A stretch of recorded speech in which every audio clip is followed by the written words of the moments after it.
Bom, muito boa noite. Estamos no ar e nós aqui da Afrobras News, a gente manda um boa noite, um boa tarde ou um bom dia para você que vai nos assistir. Meu nome é Fernando Lavieri e hoje a gente começa mais um programa Afrobras News Debate. É o seguinte, o primeiro assunto que nós vamos trazer aqui, que chamou a atenção essa semana, foi o fato do ministro do Supremo Tribunal Federal, Dias Toffoli, ele anulou absolutamente todas as provas obtidas por meio de delação da Odebrecht no que concerne a Operação Lava Jato, né? É necessário lembrar que o Dias Toffoli assumiu o lugar do ministro Lewandowski, que se aposentou, Ricardo Lewandowski. Então, ele considerou as provas absolutamente inválidas. Ele disse em declaração pública que foi repercutida por vários sites, inclusive pelo UOL. A prisão do Lula, segundo o ministro, é um erro histórico do judiciário, né? Ele disse. Tratou-se de uma armação fruto de um projeto de poder de determinados agentes públicos em seu objetivo de conquista do Estado por meio de aparências legais, né? Ele disse também: esses agentes desrespeitaram o devido processo legal, descumpriram decisões judiciais superiores, subverteram provas, agiram com parcialidade e fora de sua esfera de competência, né? Um desvio, né? Muito bem. Para todos nós, né? Acompanhamos isso muito de perto, e também para vocês o que foi a Lava Jato, né? O que foi a Lava Jato durante 2 anos, pelo menos, né? E depois a Vaza Jato que praticamente colocou fim a tudo aquilo que a gente viu na Lava Jato, né? Mas assim, o presidente Lula foi preso, né? O presidente foi preso. E agora, depois de tanto tempo, tá vindo a verdade, né? À tona. Bom, mais uma vez, contamos com a presença de Marcos Alexandre. Ele é nosso comentarista fixo e ele é especialista em direitos humanos e em muitas outras coisas. Bom, Marcos, a Lava Jato ela marcou época, né? Marcou época no Brasil. Ela pegou diversos agentes da política, diversos agentes privados, né? Que dominavam, principalmente no ramo de construção civil, né? E agora vive-se um novo momento. A partir da Vaza Jato, vive-se um novo momento, né? Primeiro, eu queria a sua análise a respeito da Lava Jato, da Vaza Jato e desse novo momento que o judiciário enxerga de forma diferente tudo que aconteceu naquele período. Com a sua licença, Fernando, mais uma vez vou dizer, você realmente tem essa visão de acuidade aí, já estava fazendo já uma linha do tempo e falando que hoje nós vivemos um novo momento. Boa noite, bom dia, boa tarde a quem está nos assistindo, a gente fica muito feliz com o prestígio e espera estar à altura, né, nos comentários. Mas lembrando uma coisa muito importante, a gente pega e fala sempre do devido processo legal. E às vezes a gente faz um comentário sobre uma determinada situação e às vezes parece que a gente está até passando pano para um determinado acusado, mas é um acusado que é suspeito. Quando o ministro Dias Toffoli falou que o que aconteceu com o Lula foi um dos maiores erros judiciários na história do Brasil, o que, sem querer criticar ad hominem, né, pessoalmente o ministro, eu gostaria de me questionar e questionar quem está nos assistindo, por que só se percebeu isso agora? Por que se é um dos maiores erros judiciários da história do Brasil, demorou-se tanto para perceber isso? Lula ficou preso 580 dias. Ninguém percebeu isso? E se perceberam, por que não tiveram desculpa o termo, mas a coragem de se manifestar esperaram realmente, vamos dar o tempo da justiça, é um outro momento. Mas eu ouvi pouquíssimas vozes se levantando de verdade na hora que o presidente estava sendo acusado. E hoje nós temos uma outra tese, que é o caso do resgate da Dilma, se é golpe ou não é golpe. Sim, sim. E também aquela mudança, né? E aí isso nos causa um pouco de espécie, que é assim, de novo, o devido processo legal.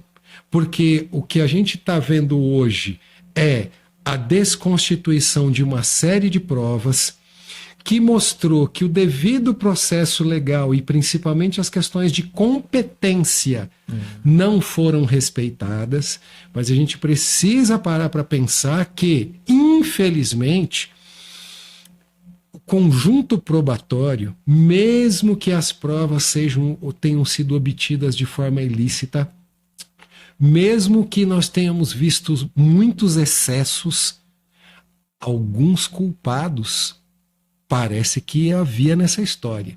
E aí todos esses culpados acabam sendo inocentados. Por quê? Porque no acusado principal, que é o presidente Lula, que se anulam todas as provas, os outros reflexos se dão. E réus confessos, como o Marcelo Odebrecht, por exemplo. Então, se a gente, Emílio Odebrecht, por exemplo, que nós não podemos deixar de dizer que foi um baque, como você falou muito bem, um baque em empresas tradicionais que geravam milhares, milhões de empregos, gerava receita, mas não é porque uma empresa gera receita, não é porque uma empresa gera emprego que ela pode viver na ilegalidade. Não é porque houve, e nesse caso, mesmo com provas ilícitas, mas ficou muito patente que havia um esquema de corrupção, que foi denunciado também pela imprensa, e é impossível dizer que não houve nada, né? O método, a forma foi errada, mas é difícil dizer que todo mundo nesse bojo da investigação era inocente. Então precisamos também deixar isso claro. Mas olha qual é a importância do devido processo legal. Se tivesse sido bem feito... o componente político. O componente político. De toda a Lava Jato. Sim, tanto um componente político e um componente de interesse, que se tivesse sido visto antes e denunciado antes, nós talvez não tivéssemos o prêmio que foi aparecer na televisão de políticos que se elegeram na esteira da Lava Jato,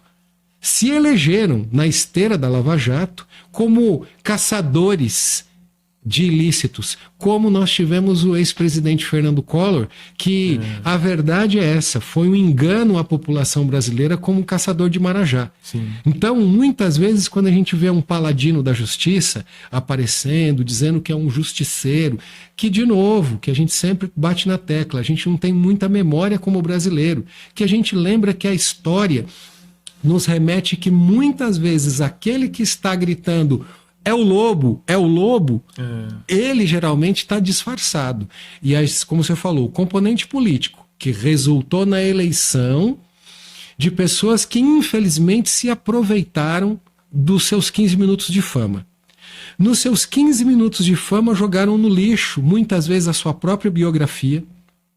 Jogaram no lixo a sua biografia. Eu não vou dar nomes para não acusar de novo, para não acusar peremptoriamente. Mas nós sabemos que, infelizmente, profissionais do direito, já com nome nas livrarias, com livros editados, com sentenças reconhecidas como bem feitas, a gente não pode jogar toda a história da pessoa no lixo, mas eles mesmos jogaram. Sim. E até envolveram outros organismos internacionais, como, por exemplo, numa palhaçada toda dessa, que foi a desconsideração do devido processo legal e das regras de competência, envolver até a CIA. Sim. Olha que ponto que nós chegamos. Tudo bem, tem um projeto político? Tem um projeto político.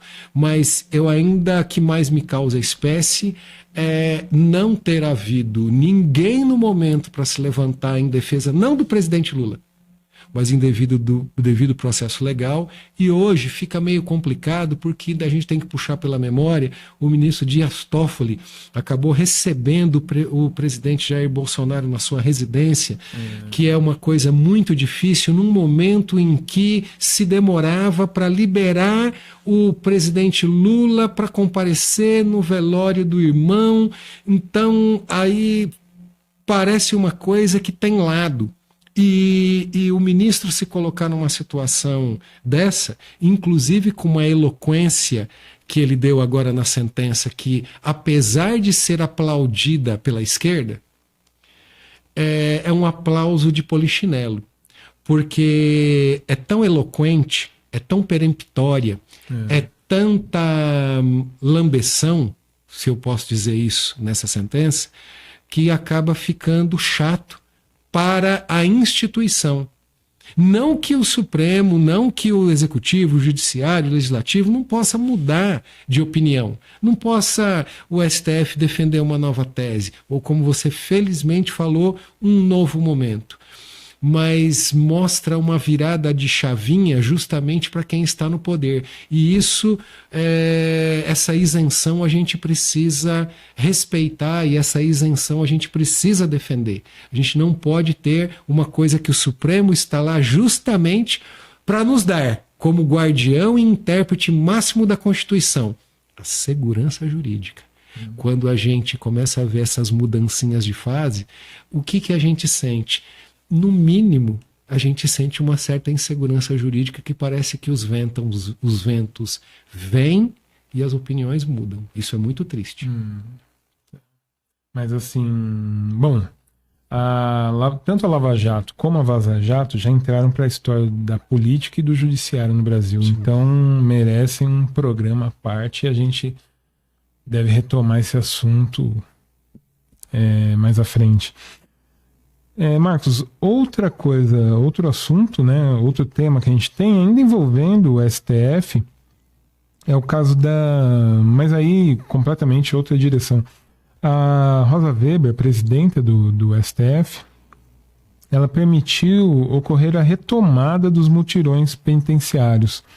E esse fato, aliás, foi muito bem abordado e muito bem escrito num texto, num artigo de Antônio Carlos Prado. Ele é diretor de edição da revista Isto É, um dos principais jornalistas do país, e ele fez um artigo. Esse artigo está no nosso site, no Afrobras News. Então, a Rosa Weber permitiu o retorno dos mutirões penitenciários. É um grupo que organiza, que promove mais dignidade às pessoas que cumprem pena, né? O ministro Silvio Almeida, outro que lidera o país nessa direção, ele também visitou presídios, né? E tem desenvolvido políticas públicas nessa direção. É uma boa notícia, né? Sim, excepcional. Mas eu gostaria de chamar a atenção numa coisa. A gente vê a realização, a volta dos mutirões, que principalmente por causa da pandemia do novo coronavírus também foi suspensa. Inclusive, como foi suspensa na pandemia a coleta de material genético dos condenados por crimes sexuais, que veio naquele bojo do pacote anticrime para o Banco Nacional de Perfis Genéticos, um outro assunto muito importante, mas que ficou parado durante um bom tempo. Mas eu chamo a atenção, Fernando, para uma coisa interessante, duas, na verdade. O primeiro é que aqui no Afrobras News a gente não tem pruridos, pudores de citar outros colegas jornalistas, professores de direito, melhor dizendo, né? E foi um ato falho, professores de direito, porque eu lembrei de um caso, uma outra hora eu até comento, mas é assim, nós temos... A gente vai ficar curioso.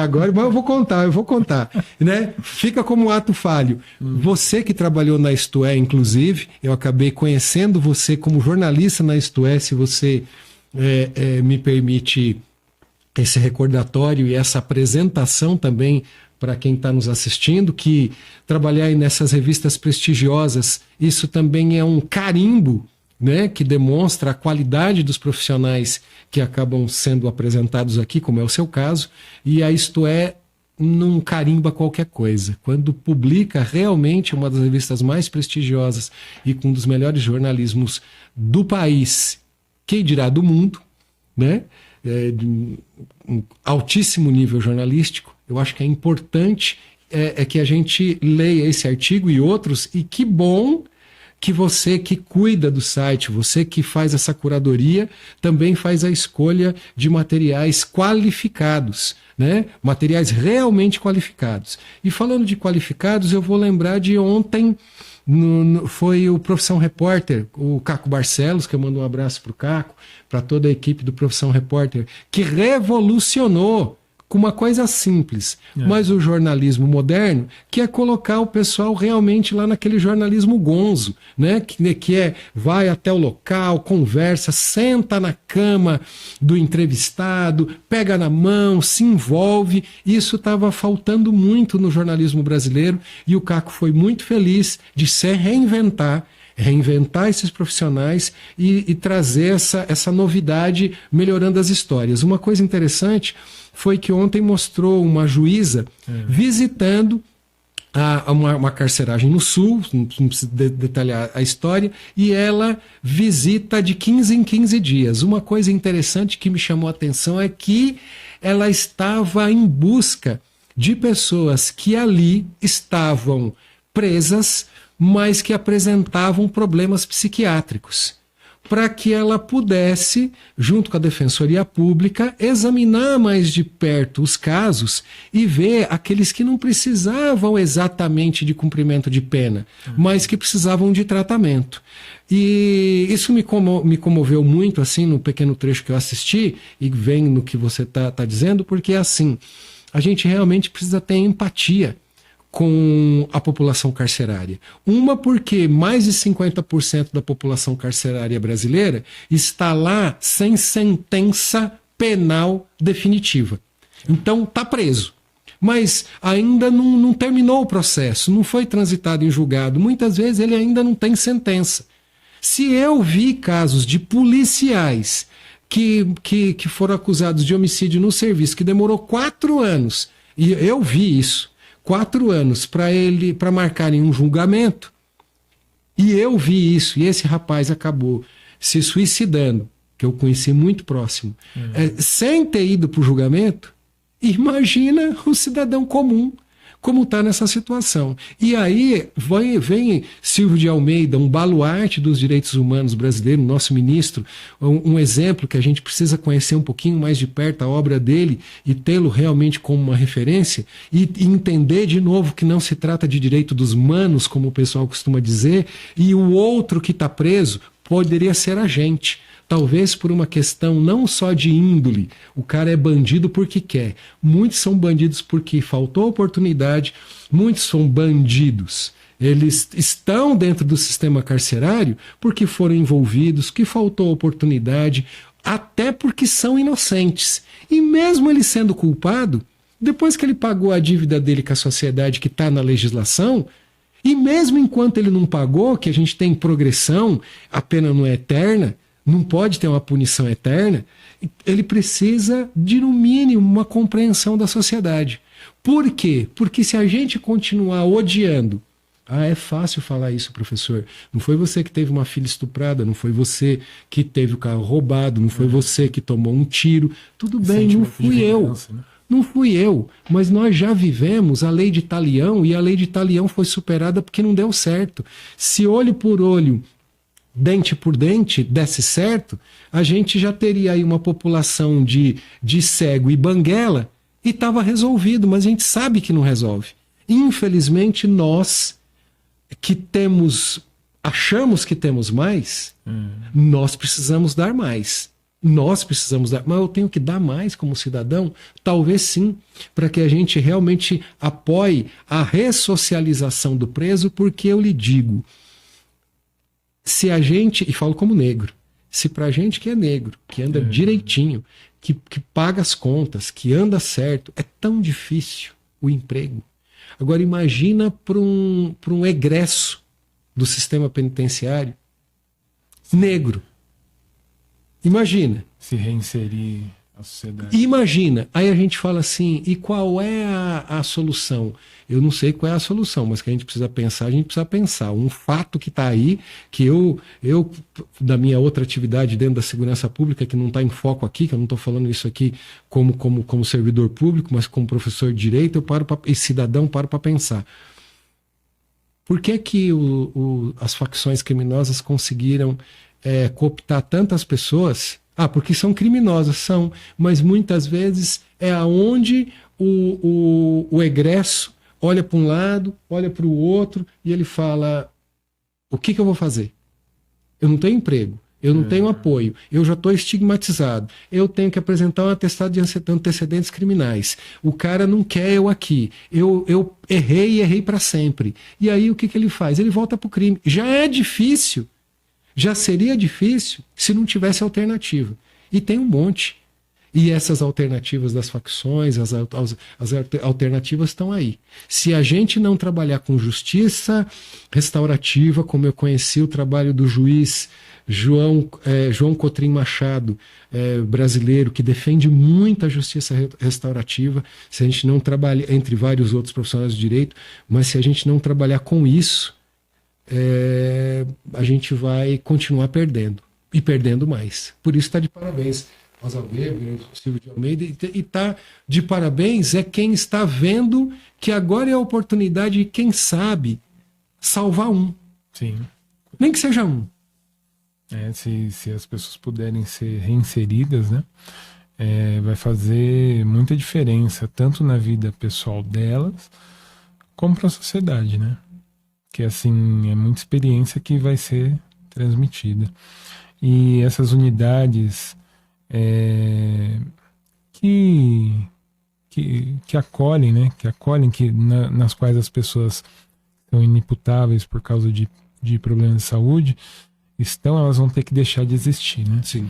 Logo, então teremos que retomar esse tema, com certeza. Chega de depósito de pessoas. Chega de depósito de pessoas. Navio negreiro, a gente não pode ter navio, desculpa até esticar um pouquinho, mas a gente não pode ter navio negreiro, o tumbeiro para preso, não pode ter tumbeiro para pessoas que têm problema, um problema mental, de saúde mental, porque até a gente um outro dia pode comentar da luta antimanicomial. Sim. Porque não funciona. Abrindo um adendo, eu tive um caso pessoal da minha avó, que tinha um problema com alcoolismo, ela já está no plano espiritual, mas teve um problema com alcoolismo, alguém teve a ideia maravilhosa de interná-la numa instituição psiquiátrica. Aí ela realmente ficou doente. Aí, quando ela ficou muito doente, alguém teve a ideia fantástica de vendo aquela situação, desinterná-la. Quando desinternou, com uma boa conversa, o carinho dos filhos, a presença da família, houve a cura. E aí? Porque ela estava fora do ambiente. Não que ela não possa ter um hospital dia, que ela não possa ter uma supervisão dos profissionais, mas querendo ou não, feliz ou infelizmente, nada substitui o talento. Não, esse é da Globo. Nada os profissionais do ano, mas nada substitui o afeto. E às vezes a gente tem que ter o afeto justamente por aquele que nos incomoda. Porque pelo que a gente gosta, isso é fácil. Abraçar quem a gente gosta, quem nunca nos fez mal, quem é cheirosinho, bonitinho, é muito difícil. Para mim é fácil eu abraçar quem eu gosto. Sim. Quem nunca me fez mal. O difícil é eu transcender. Isso é difícil. Quase impossível. Mas a gente tem que tentar. É algo necessário, né? Bom, ainda nesse bojo de boas realizações, né? Principalmente nessa retomada do Brasil, né? Após os terríveis últimos 4 anos, tem uma coisa que nos atinge diretamente. Nos atinge, eu digo, a população negra brasileira, né? A ministra de Igualdade Racial, Aniele Franco, ela acaba de lançar um programa chamado Esperança Garcia, para dar possibilidade de pessoas negras formadas em direito poderem se preparar para concursos públicos. Quer dizer, é uma notícia muito boa, né?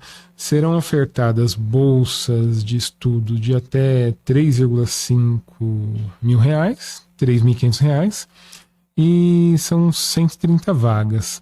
Quer dizer, nesses 4 anos que temos aí de governo Lula, parece que muita coisa boa vem pela frente, hein? Pois não. E essa iniciativa da ministra, ela mesmo já é um exemplo que ela poderia, não precisa esticar muito, né? Não vamos relembrar tudo, mas ela poderia ser um poço de ressentimento, né? Um poço de ressentimento, e pautar todos os trabalhos dela por uma vingança e revanchismo, né? Pela tragédia que se abateu sobre ela e a família dela. Mas a gente não precisa entrar Mas aí Marielle Franco está presente mesmo. Presente, uma vereadora combativa, uma política com P maiúsculo, combativa, e que tinha um pé de verdade na comunidade. Não é à toa que teve os motivos para que eles desaparecessem com o corpo físico dela nesse assassinato, e também do motorista dele, o Anderson, né? A gente não pode esquecer, né? Que geralmente a gente só pega quem está mais nos holofotes, mas também uma vida humana. Mas ela está muito presente nesses programas. Todo esse trabalho com a periferia, com o pobre, com o negro e com a mulher negra, porque a mulher negra, ela é oprimida, e isso é verdade historicamente, e ela é oprimida 2, 3 vezes pela condição feminina e pela condição da cor. Então a gente para pensar pela condição feminina, porque isso é uma verdade. Muitas vezes a gente, acho que não tem homem feminista, não tem feministo, mas às vezes tem homens que param para pensar, que param para pensar. Tem gente que falou para mim, não tem homem feminista, mas eu dou uma olhada assim, com certeza tem. Eu me ponho aqui na situação.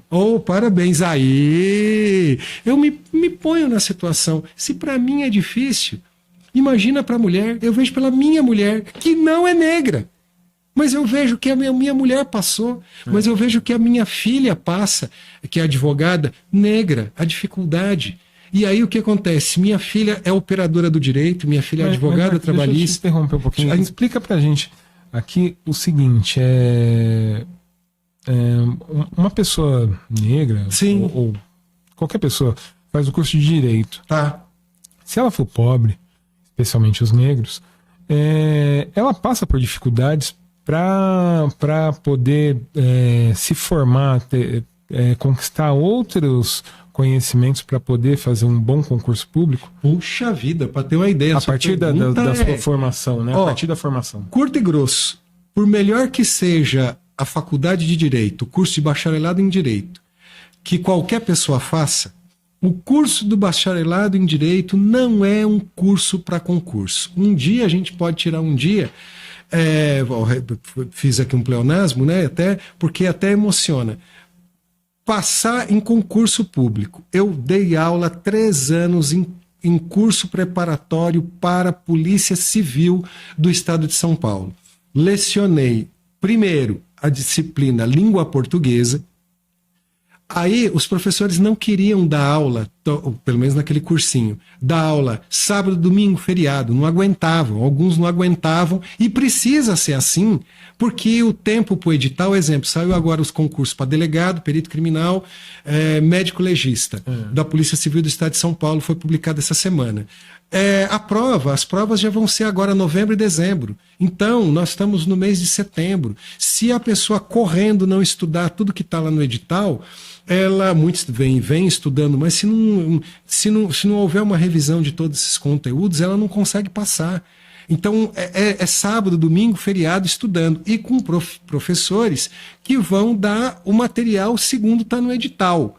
E é específico, não adianta nada para concurso a pessoa ser bacharel em Direito e ela não está afiada de acordo com o exigido no edital para prestar o concurso. Ela simplesmente vai bater lá em 30%, 40% do exigido pela prova e ela não vai conseguir estar entre os melhores colocados. Muitas vezes ela não consegue atingir a nota de corte. Infelizmente, a nota de corte é os melhores colocados dentro de uma média.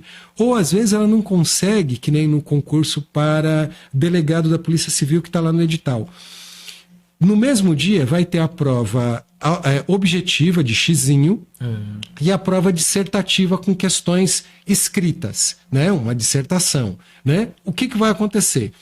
Quem atingir 50% de acertos na prova objetiva vai ter a sua segunda fase, que é a escrita, corrigida. Muita gente, bacharel em direito, mas não consegue acertar metade da prova. Por quê? Porque não estudou o que está no edital, não focou no concurso. E aí, porque um curso preparatório é importantíssimo? Porque o professor de cursinho, ele vai dar especificamente 90% que vai cair na prova. Ele vai ensinar o aluno a fazer prova, que o concurso público é talvez uma das formas mais injustas de seleção de pessoas. Uma das formas mais injustas. Mas ainda é menos injusto do que era antes, que era a indicação, que era o apaniguamento, que era o nepotismo. Então, ela continua sendo injusta, porque às vezes a pessoa é muito boa no trabalho, mas ela não tem a habilidade de fazer prova. Ela não tem a manha de acertar a alternativa A, B, C, D, certo ou errado. Ela não tem essa manha. Mas o curso preparatório vai dar esta manha, esta competência. Porque fazer prova, em linhas gerais, é 3 minutos cada questão.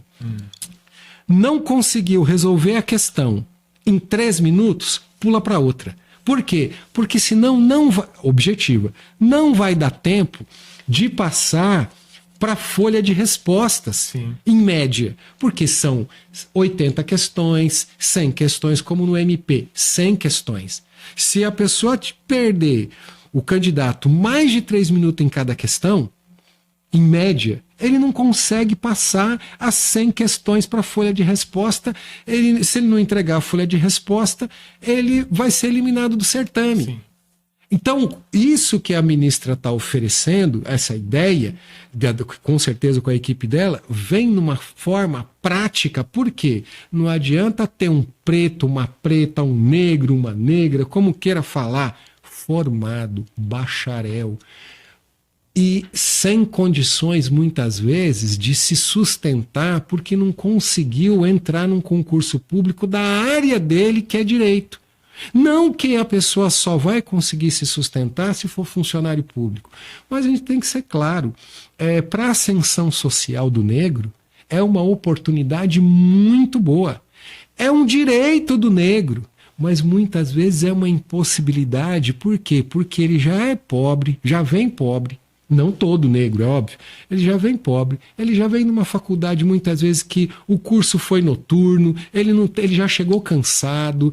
Muitas vezes o professor no curso noturno, não, eu fui professor no curso noturno, mas muitas vezes não deu tempo de aprofundar o conhecimento. E outra coisa, a possibilidade de pessoas negras formadas em direito acessarem cargos públicos é um benefício pessoal e para a sociedade. E para toda a sociedade, a diversidade na prática.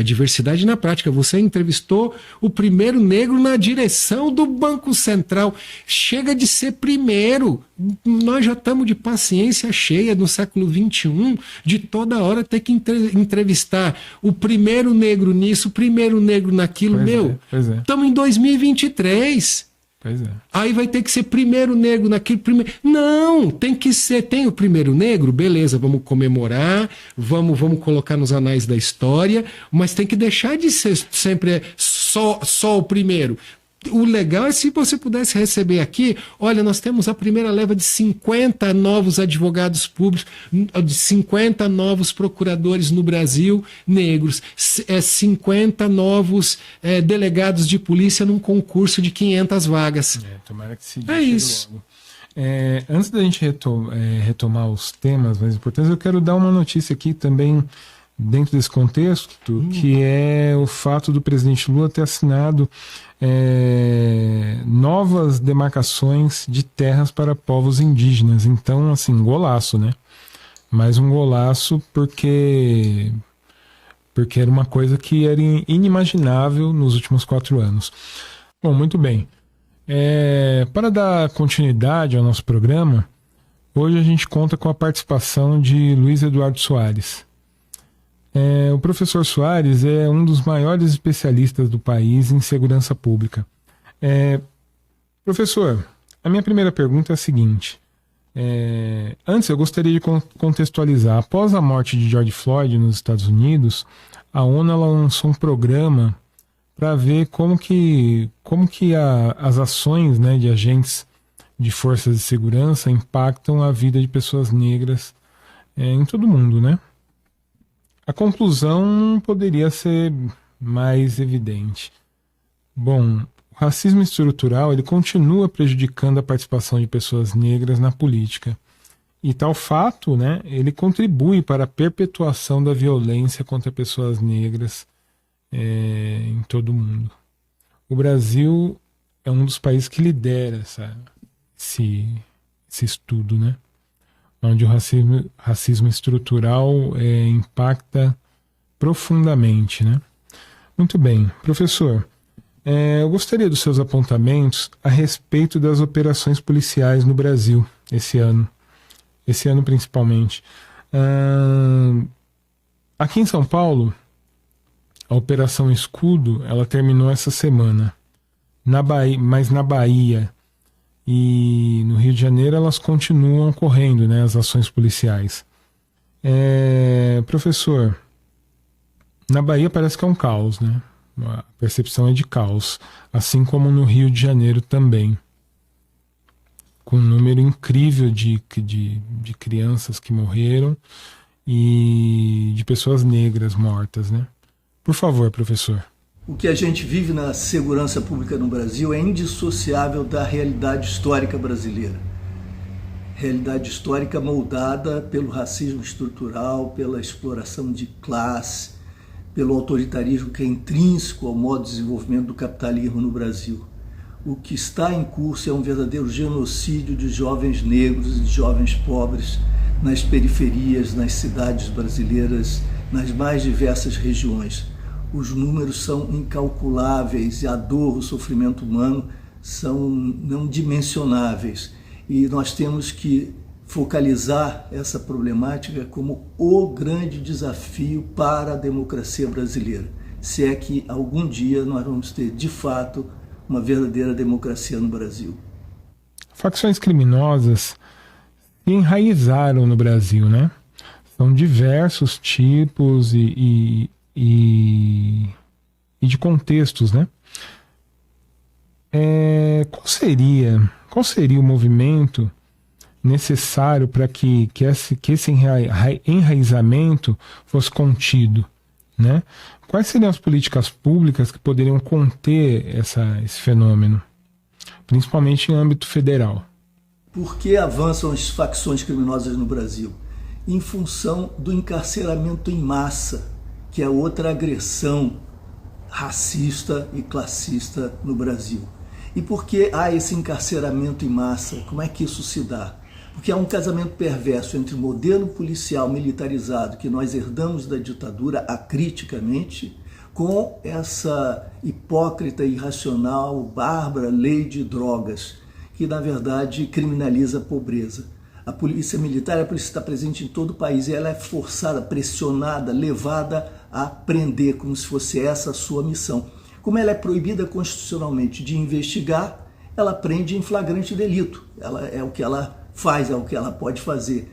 E a lei de drogas é a sua grande ferramenta, porque a prisão em flagrante delito só se dá com crimes ostensivos, aqueles que se dão aos 5 sentidos.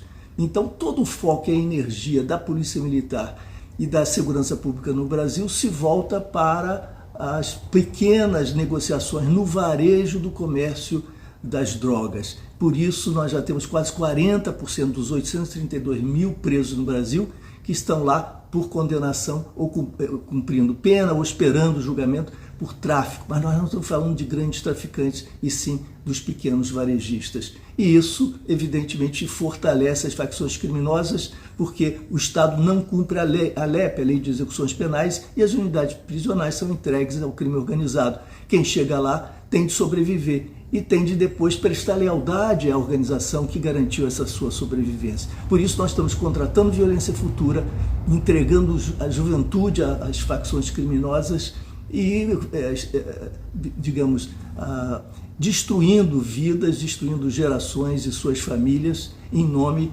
da segurança pública. Na verdade, uma grande ilusão, isso acaba realimentando todo o problema. Ainda nesse contexto de políticas públicas, os governos estaduais, assim como o governo federal do presidente Lula, eles estão muito recentes, né? E a gente pensando nos governadores, eles são os gestores, são os que comandam as polícias, né? Na maioria dos estados brasileiros, né? Qual a sua avaliação sobre o trabalho desses governadores na gestão das polícias militares? O Brasil passou da ditadura à democracia, apesar de suas limitações, de suas deficiências, mas transitou de um regime para o outro, pelo menos formalmente, nos anos 80, e esse processo se consagrou e culminou na promulgação da Constituição de 88. Nesse processo, os militares regressos da ditadura acabaram impedindo o avanço da democratização em várias áreas. Eles impuseram limites ao processo de transição democrática. Então nós não tivemos justiça de transição que olhasse nos olhos os crimes bárbaros perpetrados pela ditadura, e não podemos avançar na constituição de instituições que respondessem aos desafios de uma sociedade que efetivamente iniciaria um processo de democratização radical. E as limitações impostas pelos militares incidiram sobretudo nas questões relativas às Forças Armadas e ao modelo policial, à organização das estruturas policiais no país. Isso se traduz nos artigos 142 e 144, que são espelhos ainda da ditadura. Na área da segurança foram mantidas as estruturas organizacionais forjadas na ditadura.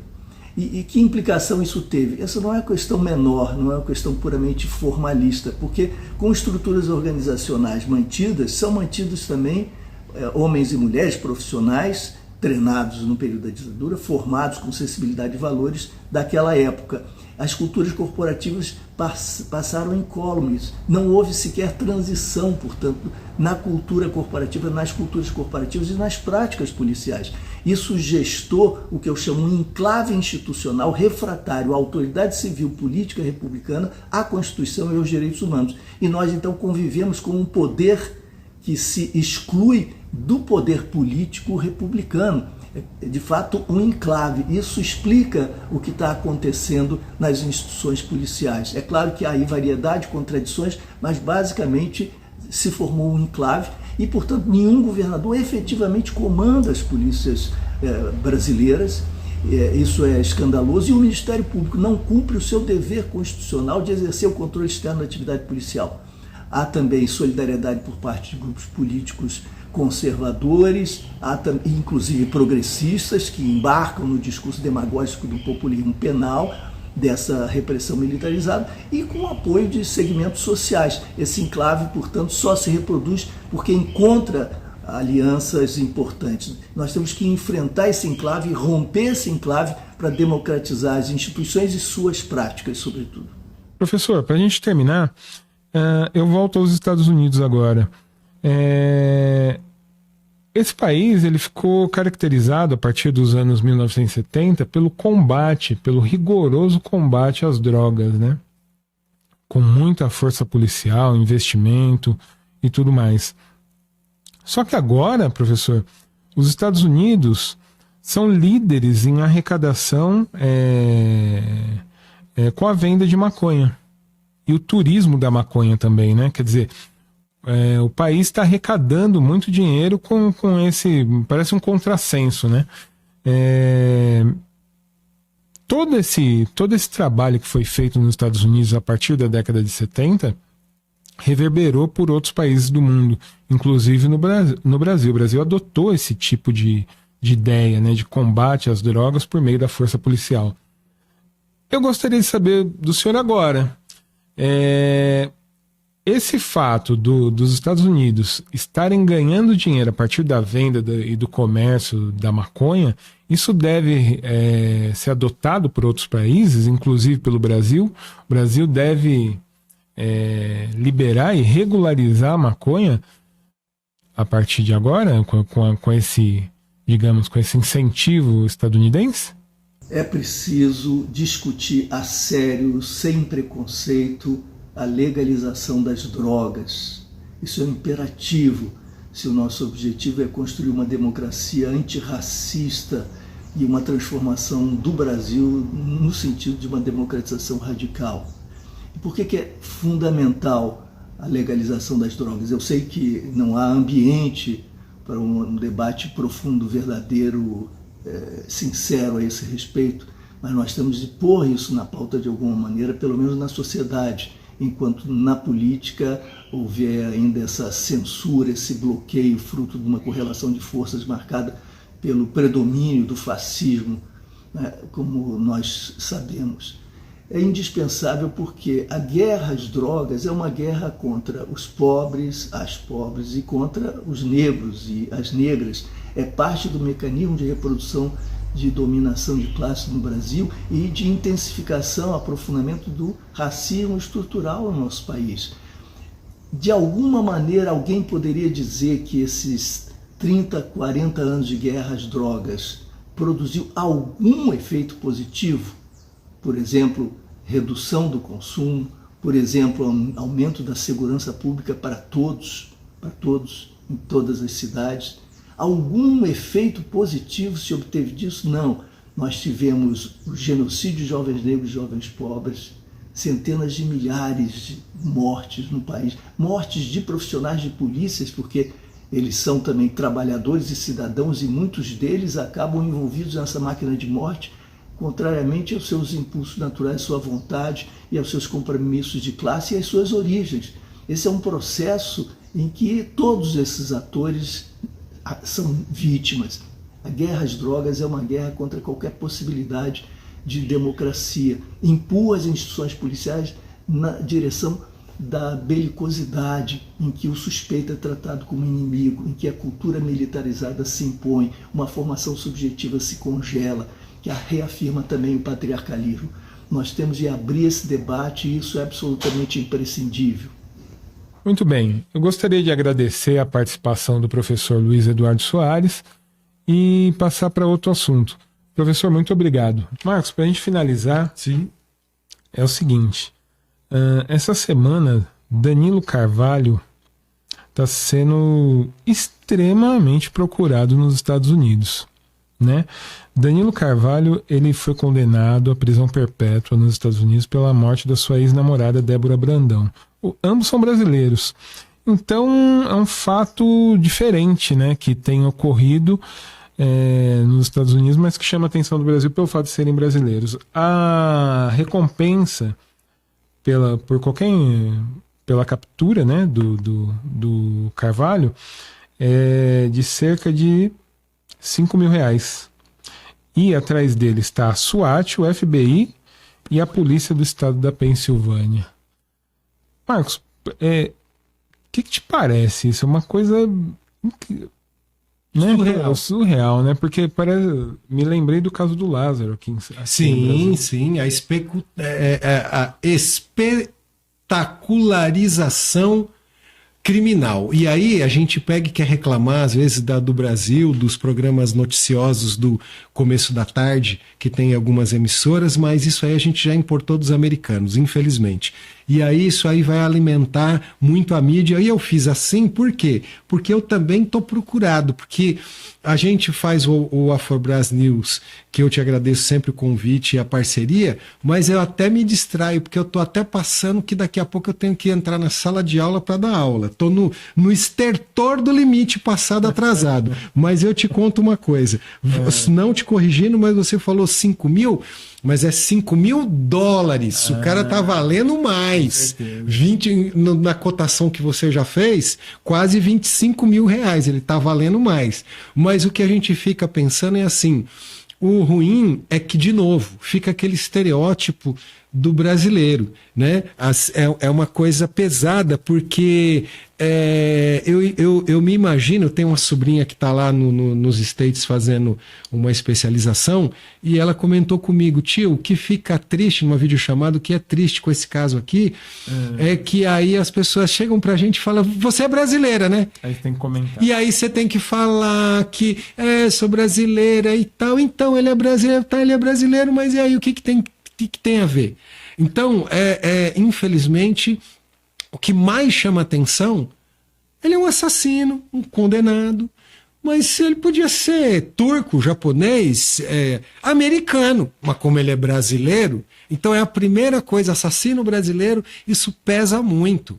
Né? E eu me coloco na situação dos brasileiros que estão lá nos Estados Unidos, como é que fica assim. E eu gostaria que ele fosse pego logo mesmo, a verdade é essa, que acabasse essa história, mas eu vou lhe falar assim, SWAT, FBI, a polícia do estado da Pensilvânia, e o homem fugiu, pelo que está aí na imprensa, pulando o muro, esse cara é bom, hein? Aí lembra aquele filme com Harrison Ford, O Fugitivo.